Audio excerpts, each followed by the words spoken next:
CM TV news కి స్వాగతం. ముందుగా ముఖ్యాంశాలు. ముక్కోటి ఏకాదశి పర్వదినాన్ని పురస్కరించుకుని వైకుంఠ ద్వారం ద్వారా స్వామివారి దర్శనానికి ప్రత్యేక పూజలు నిర్వహించిన రామగుండం శాసనసభ్యులు రాజ్ ఠాగూర్ మరియు వారి సతీమణి మనాలి ఠాగూర్.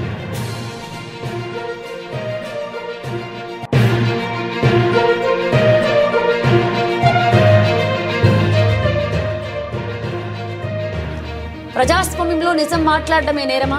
ప్రజా సంఘాల నాయకులు.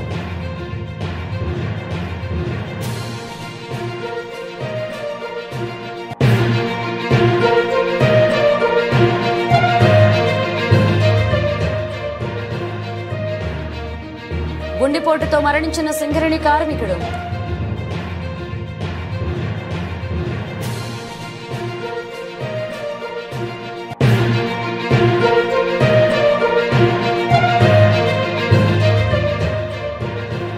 ఈ నెల 12న జరిగే జాతీయ యువజన దినోత్సవం విజయవంతం చేయాలని కోరారు క్రీడాశాఖ అధికారి సురేష్.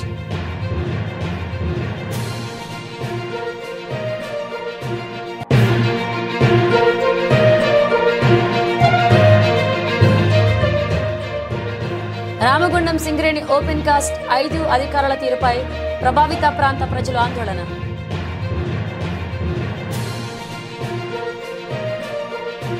ముక్కోటి ఏకాదశి పర్వదినాన్ని పురస్కరించుకుని రామగుండం శాసనసభ్యులు రాజ్ ఠాగూర్ మరియు వారి సతీమణి మనాలి ఠాగూర్ కాంగ్రెస్ పార్టీ నాయకులతో కలిసి గోదావరికని కోదండ రామాలయ ఆలయాన్ని సందర్శించారు.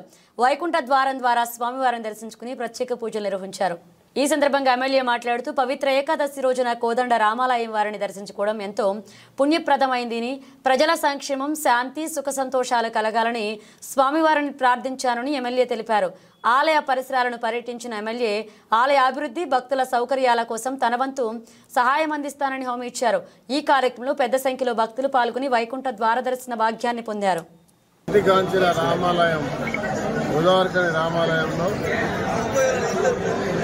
ముక్కోటి ఏకాదశి సందర్భంగా పొద్దున్న ఈరోజు పెద్ద ఎత్తున ప్రజలందరూ రామ మందిరం రావడం జరిగింది. ఈవో గారు, పూజారులు బ్రహ్మాండమైన ఏర్పాటు చేస్తున్నారు.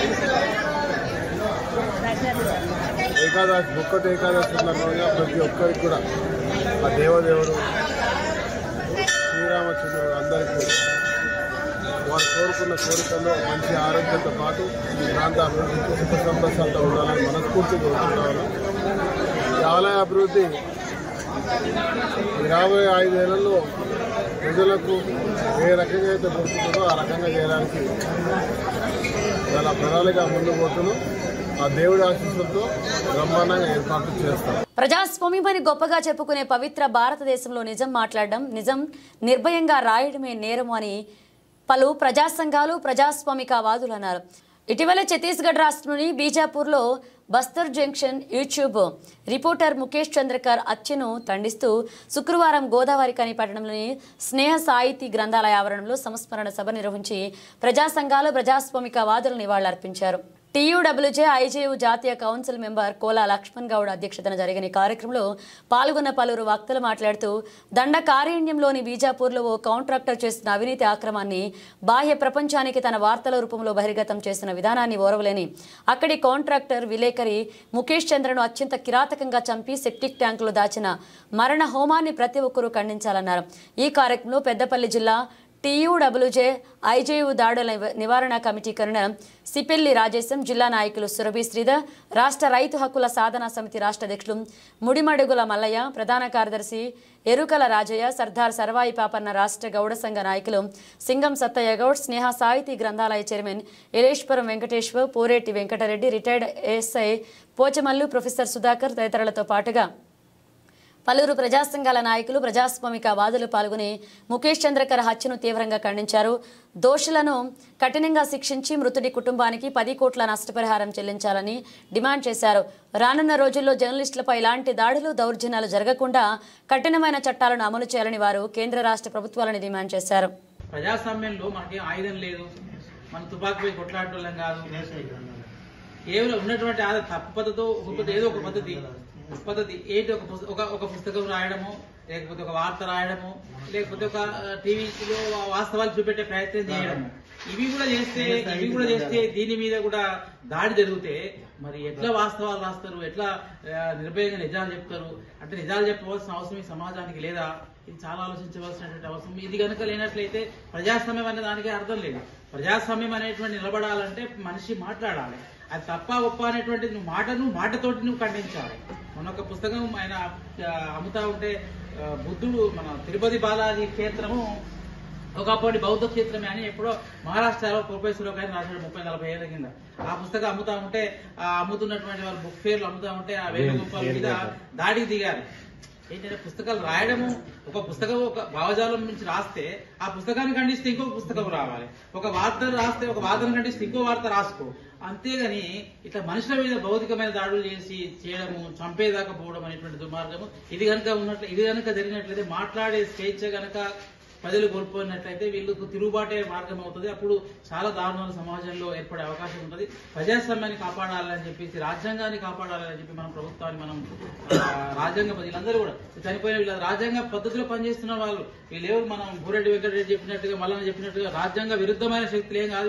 వీళ్ళు పట్టణంలో ఉన్నారు, వార్తలు రాస్తున్నారు, ఎవరికి సానుభూతి వ్యక్తం చేస్తున్నారు, ఎవరి వైపులో మాట్లాడుతున్నారనే వేరే విషయం. కానీ వీళ్ళు ఏం ఆయుధాలు పెట్టిన వాళ్ళు కాదు. మరి ఆయుధరహితంగా అహింసా పద్ధతిలో చేస్తున్నటువంటి పోరాటాన్ని కూడా మనం అర్థం చేసుకోకపోతే, పాలకులు ఇట్లా చంపే క్రియలకు భౌతికమైన పూనుకుంటే చాలా ప్రమాదకరం. ప్రజాస్వామ్యంలో ప్రమాదం పడుతుంది. ప్రజలకు గనక కోపం వచ్చినట్లయితే మొత్తం తిరుగుబాటు వచ్చే అవకాశం ఉంటుంది. కానీ ప్రజాస్వామ్యాన్ని కాపాడాలని ఈ సందర్భంగా మనం ప్రభుత్వాలందరినీ మనం కోరుకుంటాం. ప్రజాపతిలకు వాళ్ళకు రాసేది, వాళ్ళ పీఠ మీద కూర్చోబెట్టేది, జగత్తుల అక్షరాలు అనేది జగన్ వాళ్ళ చంద్రాకరు ఒకటిగా చివరులు కాదు. ఈ పాలక వర్గాలు ఎత్త చేయడం, ఈ రాజ్యపాలకులు చేయడం. తెలంగాణ సాయుధ పోరాటం లోపల సోయబుల్లా ఖాన్ చంపేశారు. అట్లాగే గులాం రసూల్ను చంపింది. నిజామాబాద్లో మల్లెపూల నరేందర్ను చంపారు. ప్రతి ప్రభుత్వాలు పాలకులు మాడినప్పుడల్లా ఫస్ట్ చంపేది జర్నలిస్టులు. కారణం నిజాయితీగా నిబద్ధతోటి ఉండే జర్నలిస్టులకు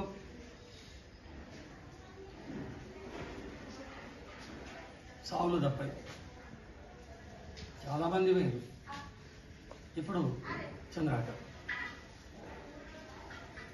చంద్రాకర్ను చంపాల్సిన అవసరం వచ్చింది.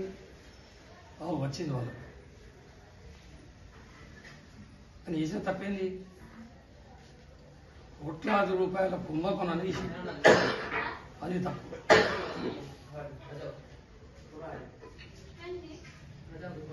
అంటే వాళ్ళకు అనుకూలంగా రాసినప్పుడు ఏముండదు, వ్యతిరేకంగా రాస్తే ఇవి.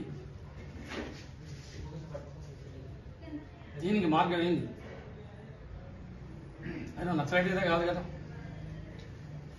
నక్సలైట్ చంపుతామన్న వాళ్ళనే అక్కడ మధ్యవర్తి ఉండే వాళ్ళని బతికించాడు శాంతితో. సేమ్ చర్చల పేరిట రియాజ్ నట్లు చంపారు, గవర్నమెంట్ ఉపయోగించుకోలేదు. కాబట్టి ఇది ఒకటే, జర్నలిస్టుల ఐక్యత అనేది ప్రధానమైన వల్ల. జర్నలిస్టుగా బతకాలి తప్ప రూఢిలేం చేస్తే ఇట్లా ఉంటుంది. వాళ్ళంతే మనం తలెత్తుకొని తిరిగే ప్రయత్నం ఉండాల్సిన అవసరం ఉంటుంది. దాన్ని తప్ప వేరే మార్గం లేదు. మనమే రక్షక ఉండాలా. ప్రజల వైపు మనకేం కాదు. ప్రజలతోటే మనం మమేకమైనప్పుడు మనకి ఇట్లాంటివి జరగవు. కాబట్టి దోపిడీ పాలకవర్గాలు ఎక్కడనే ఉన్నారు, వాళ్ళకు వ్యతిరేకంగా పోరాడమే మనం ఇలా ముఖ్య చంద్రాకర్కు ఇచ్చే నివాళులని ఈ సందర్భంగా. నిజంగా ఇవాళ ఛత్తీస్గఢ్లో బీజాపూర్ జిల్లాలలో ముఖేష్ చంద్రాకర్ చంపిందంటే కేంద్ర రాష్ట్ర ప్రభుత్వాలు వాళ్ళ కనుసన్నాల నడిసే స్వదేశ పెట్టుబడిదారులు వాళ్ళ మాఫియా గేమ్లు హత్య చేసిందనేది మనందరికీ ఒక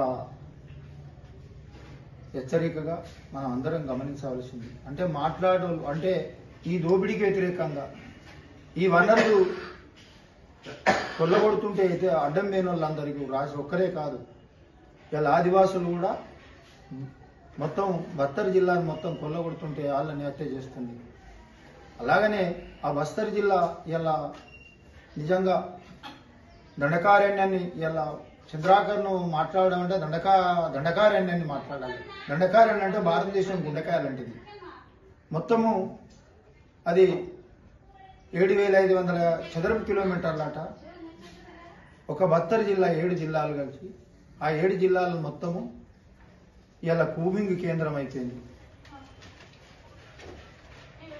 ఒక 4 లైన్లు బుల్డోజర్తో లైన్లు వేస్తున్నారు.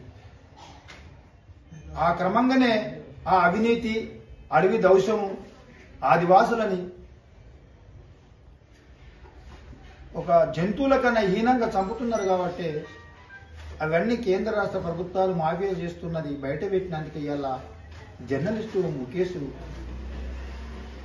అతి క్రూరంగా హత్య చేయబడ్డాడనేది మనం అందరం బుద్ధిజీవులం, ప్రజా సంఘాలం, జర్నలిస్టులని గమనించవలసిన అవసరం ఉన్నది. ఆయన కోసం కాదు జర్నలిస్టులు చేపట్టింది, తన పిల్లల చదువుకోవడం కోసము చాలామంది తాపత్రపడి అణిగిమణిగి పెట్టుబడిదారులకు ఉన్నంతసేపు ఆయన జర్నలిస్టుగా ఆయన బతుకుదెరువు గుర్తిస్తున్నారు. వాళ్ళ దోపిడీ, వాళ్ళ అవినీతి, వాళ్ళ దుర్మార్గాలు, వాళ్ళ కూరాతికూరమైన చేష్టల్ని బయటపెట్టిన వాళ్ళందరూ కూడా అయితే గౌరీ లంకేశ్వరి అలాగనే అయింది.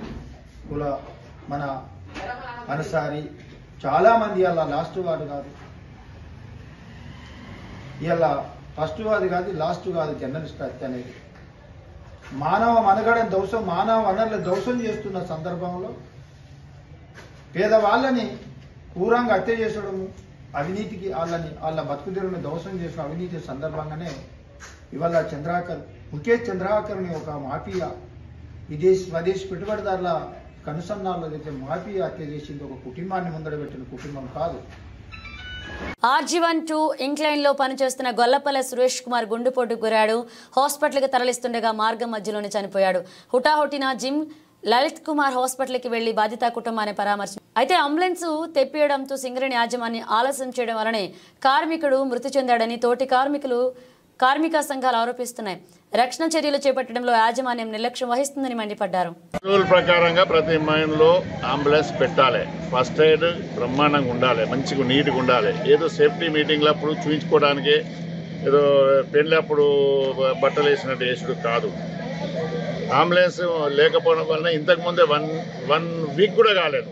1 వీక్ కింద OC3లో అంబులెన్స్ లేకపోవడం వల్ల లేట్ రావడం వల్ల మనిషి చచ్చిపోయాడు. ఇది కూడా అటువంటిది. ఇంకెప్పుడు నేర్చుకుంటారు మీరు? భర్త నేర్చుకుంటారా? ఇన్ని ప్రమాదాలు జరుగుతున్నాయి. మైన్స్ రూల్ ఉంది, వేరే కొత్త గొంతమ కోరిక కాదు కదా. ప్రతి మైన్ మీద అంబులెన్స్ ఉండాలి. అంబులెన్స్ అలర్ట్ మిలిటరీలో లాగా ఉండాలి. ఇట్లా ఏమైనా అయిందంటే ఎక్కించుకొని రావాలి. సరే అంబులెన్స్ డిలే అయింది, మరి మేనేజర్ జీప్ ఉంది కదా, ఆయన పట్టుకురావచ్చు కదా మేనేజర్ రూమ్లో, వాళ్ళ కొరకేనా? కనుక ఇటువంటి నిర్లక్ష్యాలతో కార్మికులు చనిపోతారు. కార్మికుల ప్రాణాలు కాపాడండి. హెల్త్ ముఖ్యం. చలికాలం, చలిలో అక్కడ నుండి వచ్చిండు, ఏమైందో ఏమో తెలియదు, డ్యూటీకి మస్టర్ పడ్డ తర్వాత ఇది మైన్ యాక్షన్ కింద ట్రీట్ చేయాలనేది మేము చెప్తాం. సింగరేణి కార్మికుల ఆరోగ్యాన్ని పట్టించుకొని సింగరేణి యాజమాన్యం ప్రతి మైనుకు ఒక అంబులెన్స్ అందుబాటులో ఉంచాలని చెప్పేసి గతంలో కూడా అనేక సందర్భాల్లో చెప్పడం జరిగింది. అయినప్పటికీ కూడా ఈ మధ్యకాలంలో ఒక అంబులెన్స్ సౌకర్యం లేక ఇక్కడ OC3 కానీ అక్కడ RG3కి సంబంధించింది కానీ మనుగూరుకు సంబంధించింది కానీ అందుబాటులో అంబులెన్స్ ఉండడం వల్ల మనిషి యొక్క కార్మికుని యొక్క ప్రాణాలు కాపాడే అవసరం ఉంటుంది. దానికి ఫస్ట్ ఎయిడ్ చేయవలసిన అవసరం ఉంటుంది.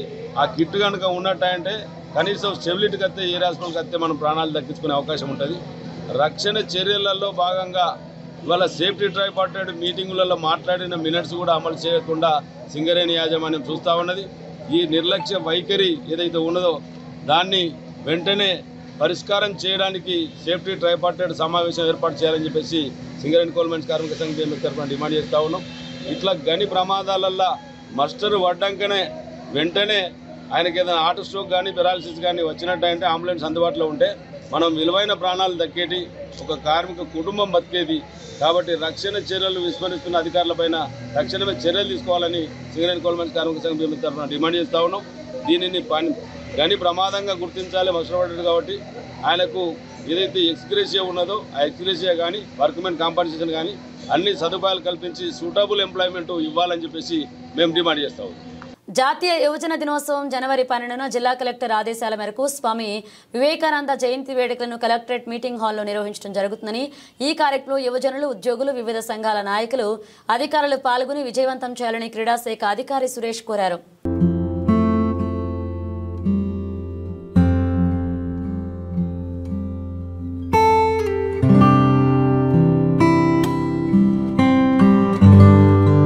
పెద్దపల్లి జిల్లా రామగుండం సింగరేణి ఓపెన్ కాస్ట్ 5 అధికారుల తీరుపై ప్రభావిత ప్రాంత ప్రజలు ఆందోళన చేపట్టారు.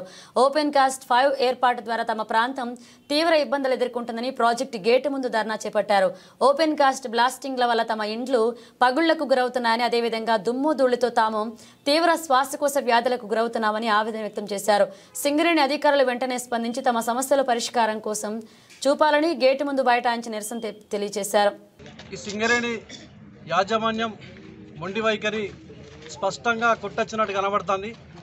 ఎందుకంటే ఇక్కడ OCP 3, OCP 5 వీరు మాత్రం లాభాలు ఎట్లా తీసుకురావాలనే ఆలోచన తప్ప ఇక్కడ ఉన్నటువంటి మరి గోదావరి కానీ పారిశ్రామిక ప్రాంత ప్రజలు, అదేవిధంగా ఈ OCP 5, OCP 3 సంబంధించినటువంటి విఠల్ నగర్, తర్వాత 11, 10, 12, 13, 33, 34 డివిజన్లతో పాటుగా ఈ గోదావరి కానీ సగం ప్రాంతం మొత్తం కూడా చాలా అధ్వానమైనటువంటి బ్లాస్టింగ్లతో ఇబ్బంది అవుతుంది. అదేవిధంగా మేము ఏమడిగినాం, ఈ వాసన వస్తుంది, ఇబ్బంది అవుతుందని చెప్తా ఉన్నాం. మేము ఇప్పటికి కూడా చెప్తున్నాం, సింగరేణి ఓసీపీలకు మేము వ్యతిరేకం కాదు, కానీ మీరు ఓసీపీలను కేవలం మీరు మోతాదు మీరు ప్రజాభిప్రాయ సేకరణ చేసినప్పుడు మీరు ఏవైతే హామీలు ఇచ్చిండ్రో ఆ హామీలన్నీ పక్కకు పెట్టి కేవలం ఉత్పత్తే లక్ష్యంగా చేస్తారు. ఇక్కడ ఉన్నటువంటి ఇందులో పనిచేసేటోళ్ళు కార్మికులు కావచ్చు, తర్వాత ఈ గోదావరిలో సబ్బండ వర్గాల ప్రజలందరికీ కూడా హాని జరుగుతుంది. దాన్ని మోతాదు తగ్గించండి. అదేవిధంగా ఈ రక్షణ చర్యలు మీరు మూడు అంచెల ప్లాంటేషన్ చేస్తామని చెప్పారు. ఒక్క అంచె కూడా లేదు, ఒక చెట్టు కూడా లేదు అక్కడ. అదేవిధంగా క్లాత్ కడుతున్నారు, తర్వాత స్ప్రే చేస్తా అన్నారు. ఆ బంకర్ దగ్గర నుంచి వాటి స్ప్రింక్లర్స్ లేవు, సరిగ్గా అధ్వానంగా చాలా ఘోరమైన పరిస్థితి ఉన్నది. ఇంకా వచ్చేది ఎండాకాలం. మీరైతే ఇష్టారీతిన మొత్తానికే 15 ఏళ్ళు నడవాల్సినటువంటి ఓసీపీని 5 ఏళ్ళని కంప్లీట్ చేసుకొని ఒడగొట్టుకొని పోదామని చూస్తారు. దానివల్ల విపరీతంగా మీరు ఉత్పత్తి పెంచినా కొద్దీ ఇక్కడ దుమ్ము ఎక్కువ లేస్తుంది. కాబట్టి మీరు దాని మీద చర్యలు ఇవ్వని అడగడానికి వస్తే స్థానికంగా ఉన్నటువంటి ప్రజాప్రతినిధులు, మహిళా ప్రజాప్రతినిధులతో పాటుగా మా డివిజన్ ప్రజలతో పాటు మాజీ కార్పొరేటర్లు, తర్వాత నాయకులు, పెద్ద నాయకులతో పాటుగా ఇళ్లలో ఉండేటోళ్ళు ఈ బాధ భరించలేక ముసలి మీద సత్వం బతుకుతామని ఆలోచనతో వీడికి వస్తే కనీసం గౌరవం లేకుండా ఆ లోపలికి పిలవకుండా ఇక్కడ గేట్ల కానీ దుమ్ములు ఇక్కడనే కూర్చునే పెట్టి మాట్లాడతారంటే సింగరేణి సంస్థ కావచ్చు, ఇక్కడటువంటి GM గారు కానీ ఇక్కడటువంటి PO గారు దీనికి సమాధానం చెప్పాలి. కింద కూర్చునే పెట్టి మాట్లాడిస్తానంటే మీరు లోపలికి రానికి కూడా మేము పనిచేయమా? ఇక్కడ మీరు చేసేటువంటి మీకేమో లాభాలు వచ్చేదానిలోనే మేము సహకరించాలి. కనీసం మాకు మంచినీళ్ళు తాగడానికి దాని RO ప్లాంట్ పెట్టిండ్రు, పేరుకేమో RO ప్లాంట్ గోదావరిలో పెట్టిర్రు. ఒక్క RO ప్లాంట్ మెయింటెనెన్స్ లేదు. గీడ పక్కబండి పార్క్లో ఉన్నది చూడండి, ఇప్పటికి కూడా చూడండి, దానిలో నీళ్ళు లేవు. దానికి ఆదివారం సెలవాట. అరే తాగడానికి మంచినీళ్ళకి సెలవు ఎక్కడ? ఎవడే చెప్పిండా మీకు నీళ్ళు వేయడానికి సెలవులు కావాలి. ఈ దుమ్ము నేను ఒక ఉత్పత్తి ఆపుకో, ఒక్కరోజు బ్లాస్టింగ్ ఆపు చూద్దాం. బ్లాస్టింగ్ ఆపడం చేత కాదు, మేము మాత్రం సావాలి. మీరు ఇప్పటికి కూడా PO గారు ఇప్పటికి కూడా రాకపోతే మేము ఇక్కడనే తింటాం, ఇక్కడనే ఉంటాం. దీని మీద ఖచ్చితంగా మీరు PO గారు కానీ GM గారు వచ్చి మాకు సమాధానం చెప్పాలి. అర్జెంటుగా మీరు బ్లాస్టింగ్లో మోతాదు తగ్గించినట్టయితే ఇంకా చాలా పెద్ద ఎత్తున మేమందరికీ గోదావరికన్ పారిశ్రామిక ప్రాంత ప్రజలందరూ కూడా ఇది మా విఠలనగర్ సమస్య కాదు, తప్పకుండా గోదావరికన్ ప్రాంతం అంతా కూడా ఇక్కడికి రావాల్సి ఉంటుంది. మీరందరూ కూడా సహకరించి మన ప్రాంతాన్ని కాపాడుకోవడానికి. వీళ్ళేం లేదు, వాళ్ళ బ్లాస్టింగ్ మోతాదు తగ్గించాలి. సల్ఫర్ దాన్ని ఫిల్టర్ చేస్తలేరు. దానికి సంబంధించిన టెక్నికల్ ఇష్యూస్ అన్ని కూడా వాళ్ళు పాటించాలని చెప్పి ఈ సందర్భంగా మేము ఈ ఫైన్ లైన్ పట్టణ తరపున ఇక్కడ స్థానికంగా డివిజన్ల తరపున మేము అందరం కూడా డిమాండ్ చేస్తా ఉన్నాం. బులెటిన్ ముగించే ముందు హెడ్లైన్స్ మరోసారి. ముక్కోటి ఏకాదశి పర్వదినాన్ని పురస్కరించుకుని వైకుంఠ ద్వారం ద్వారా స్వామివారి దర్శనానికి ప్రత్యేక పూజలు నిర్వహించిన రామగుండం శాసనసభ్యులు రాజ్ ఠాగూర్ మరియు వారి సతీమణి మనాలి ఠాగూర్.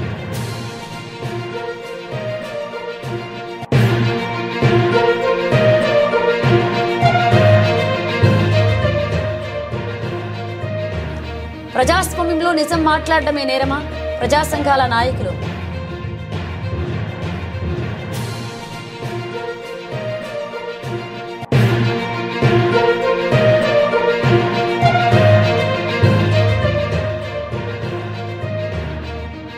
గుండెపోటుతో మరణించిన సింగరేణి కార్మికుడు.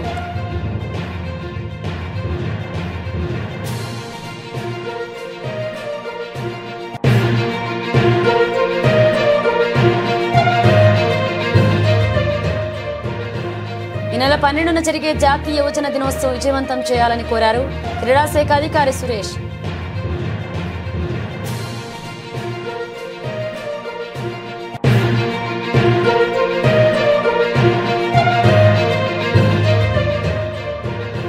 రామగుండం సింగరేణి ఓపెన్ కాస్ట్ 5 అధికారుల తీరుపై ప్రభావిత ప్రాంత ప్రజలు ఆందోళన.